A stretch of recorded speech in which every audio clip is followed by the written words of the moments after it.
చింతపల్లి మండలం ఈ చింతపల్లి ఏజెన్సీలో మా కార్నర్లో ఉన్న తామరపల్లి ప్రాంతం ఈ దినం అనగా మంగళవారం జనవరి 21వ తారీఖున కోడేరు చర్చి నుంచి ప్రత్యేకించి మాస్టర్ అభిషేక్ ఆధ్వర్యంలో జాన్ గారు, పేతురు గారు, పెద్దిరాజు గారు, కరల్స్ గారు అంటే ముత్యాల గారు చాలా విలువైన దుప్పట్లు, కాస్ట్లీ బ్లాంకెట్స్ అనమాట. అవి దలసరిగుండే సోలాపూర్ ఇవ్వాలి.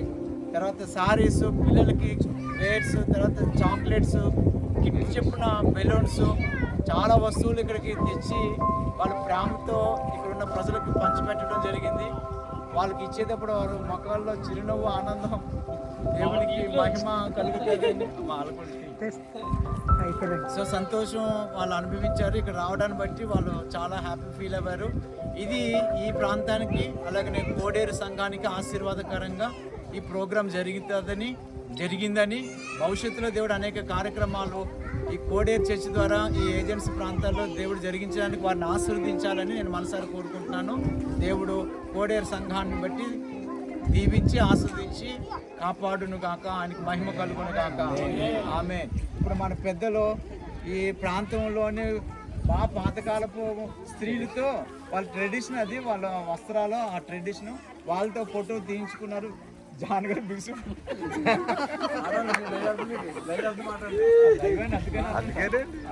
సో వీళ్ళందరూ వాళ్ళతో కూడా తీయించుకోవడం అదొక ఆశీర్వాదకరం, ఒక అనుభూతి. సో రానున్న దినాలు కోడేరు చేసి మీరు కూడా రండి, దేవుడు మిమ్మల్ని దీవించుగా.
దేవుని స్తోత్రం. మనంతా కూడా రెండు చేతుల పైకెత్తి దేవాది దేవునికి స్తోత్రాలు చెల్లిద్దాం. దేవుని స్తోత్రం. హల్లెలూయా. మాది వెస్ట్ గోదావరి, పశ్చిమ గోదావరి అంటారు. పశ్చిమ గోదావరి జిల్లా ఆచంట మండలం ప్రక్కన కోడేరు గ్రామం. మా సేవకులు అభిషేక్ గారు, ఆయన మా సేవకులు. అలాగే ప్రతి నెల మొదటి శుక్రవారం అభిషేక్ నుండి దైవజనులు ఎలిసయ్య గారు మా మధ్యలోకి వచ్చి మమ్మల్ని, మా సంఘాన్ని, మా గ్రామాన్ని అంతటిని కూడా బలపరిచి దేవుని యొక్క మార్గములు నడిపిస్తున్నారు. దేవుని స్తోత్రం. హల్లెలూయా. ఈరోజు మేము ఈ యొక్క స్థలానికి రావటం దేవుని యొక్క చిత్తం. మీ గ్రామము, మీ ఏరియా, ఈ పరిసరాన్ని చూడాలని ఎంతో ఆశతో రాత్రి 3 గంటలకి బయలుదేరాం. 2 గంటలు వేసి 3 గంటల మందంగా బయలుదేరి అయ్యగారి గృహానికి వచ్చి అయ్యగారిని కలుసుకుని ఈ సమయం ఇక్కడ రావడానికి దేవుడు కృప చూపించాడు. దేవుని స్తోత్రం. హల్లెలూయా. చాలా సేవ అంటే చాలా భారవాభరితమైనది, చాలా కష్టకరమైనది. ఈ ఏరియా మేము వస్తుంటే చూస్తుంటే చాలా మరి ఆ ఘాటీలు చాలా ప్రమాదకరంగా ఉన్నాయి. ఆ ఏరియా అంతా చూస్తుంటే చాలా కొండలు, ఆ లోయలు, ఆ రోడ్లు, వచ్చే వాహనాలు, మేము రావడానికి అంత భయంకరంగా ఉన్నాయి. అయినప్పుడు కూడా దేవుని యొక్క మహాకృపను బట్టి దేవుడు మమ్మల్ని ఎంతగానో ప్రేమించి మీ మధ్యలోకి మమ్మల్ని నడిపించారు. అందుని బట్టి దేవునికి స్తోత్రాలు స్తుతులు చెల్లించుకున్నాను. మరి ఇక్కడ ఈ సేవ, ఇంత భారతదేశ సేవ, ఈ స్థలానికి అయ్యగారు ప్రతి నెలకు రోజు వస్తున్నారంటే అయినప్పటికీ కూడా దేవుని యొక్క మహాకృపను బట్టి ఈరోజు మీ మధ్యలో మేమందరం కూడా ఈ విధంగా నిలబడి మేము చూడటానికి, మీతో కొన్ని దేవుని వాక్యం పంచుకోవడానికి, దేవుని యొక్క మాటలు మేము వినడానికి దేవుడు ఎంతగానో కృప చూపించారు. అది బట్టి దేవుని స్తోత్రాలు స్తుతులు చెల్లించుకుంటూ అదేవిధంగా ఇక్కడ సేవ చేస్తున్న దైవజనులు దేవుని యొక్క వాక్యంలో అందరినీ కూడా బలపరుస్తున్నారు. మీ వాక్యము చక్కగా బోధిస్తున్నారు. వాక్యము దేవుని పరిశుద్ధ గ్రంథంలో దేవుని వాక్యము చెప్తుంది, నా వాక్యము నా పాదములకు దీపము, నా త్రోవకు వెలుగు.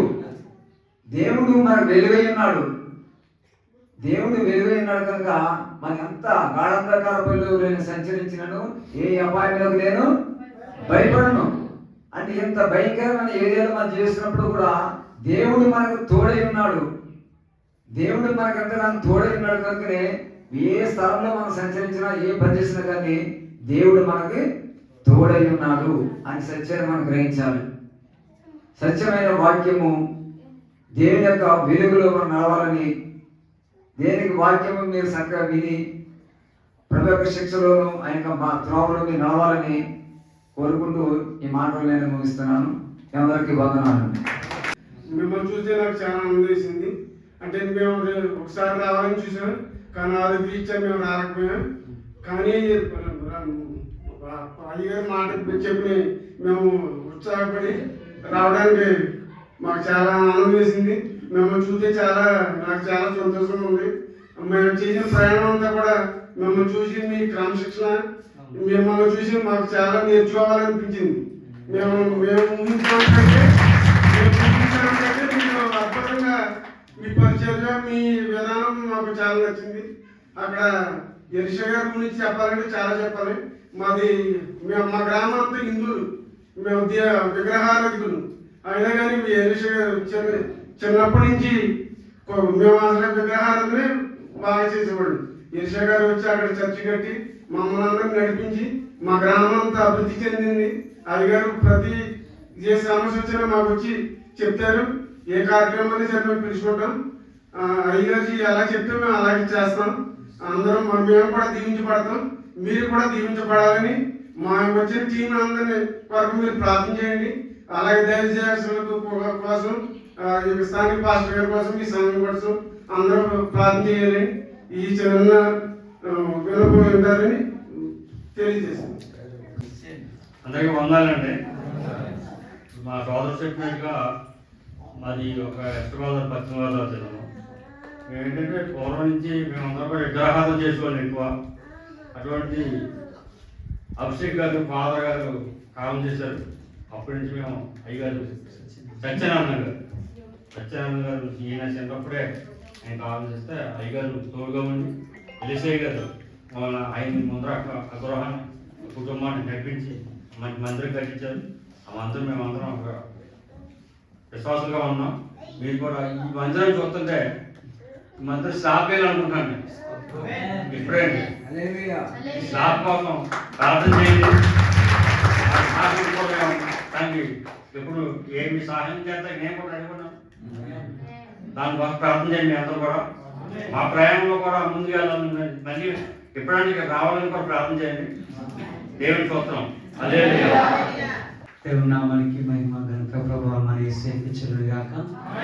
దేవుడు ఈ శ్రేష్టమైన సమయం ఇచ్చిన దేవాతి దేవునికి కృతజ్ఞతాస్తుతులు చెల్లిస్తూ మరి ఈ శ్రేష్టమైన సమయం ఇచ్చిన ఆత్మీయ దైవజనులు ఎలీషా గారికి నా ప్రత్యేకమైన వందనాలు నేను తెలియజేస్తున్నాను. స్థానిక దైవజనులకు కూడా నా ప్రత్యేకమైన వందనాలు. ఇప్పుడు వచ్చిన మీ అందరికీ, నాతో పాటు వచ్చిన పెద్దలకు, బృందాలందరికీ నా ప్రత్యేకమైన వందనాలు. మా పెద్దలు చెప్పిన రీతిగా ఒకప్పుడు మా ప్రాంతం విగ్రహారాధనలో భయంకరంగా ఉండేది.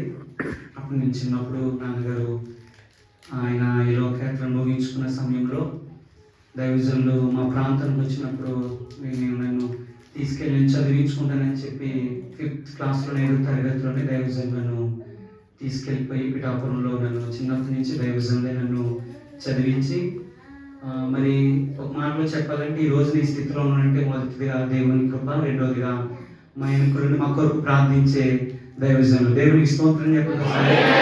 ఇంచుమించు మా ప్రాంతానికి ఇంచుమించు 17-18 సంవత్సరాల నుంచి మా ప్రాంతానికి వచ్చి మమ్మల్ని ఎంతగానో ఆధ్యాత్మికంగా మమ్మల్ని ఎంతగానో మరి మమ్మల్ని బలపరుస్తూ, నేను చెప్పగలను ఒక మాట, యథార్థమైన ఒక మాట నేను చెప్పగలను, దైవజనులు రాక మా ప్రాంతం మా కుటుంబంలో ఆశీర్వదింపబడ్డాయి.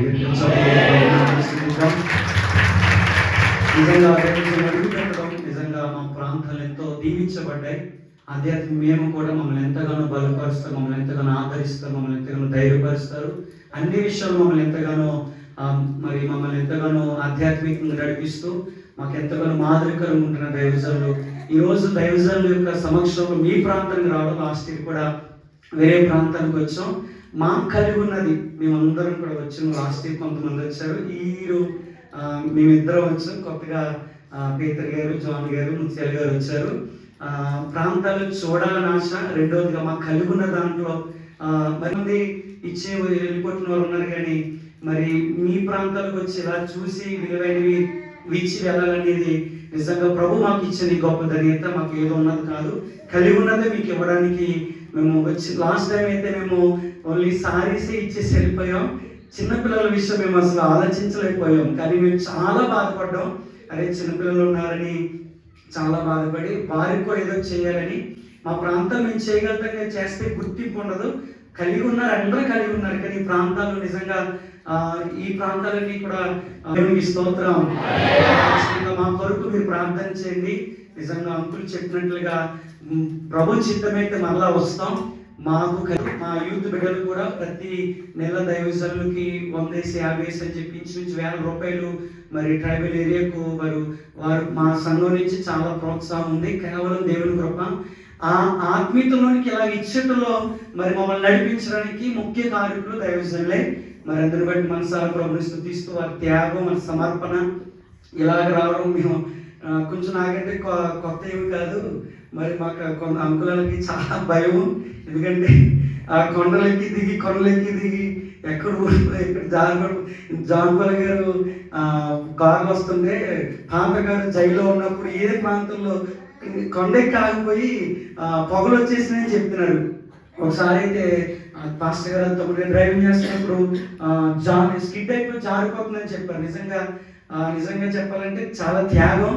మరి వారి ద్వారా మేము ఈ ప్రాంతం రావడం మా హృదయాలంతో ఉప్పొంగిపోతున్నాయి.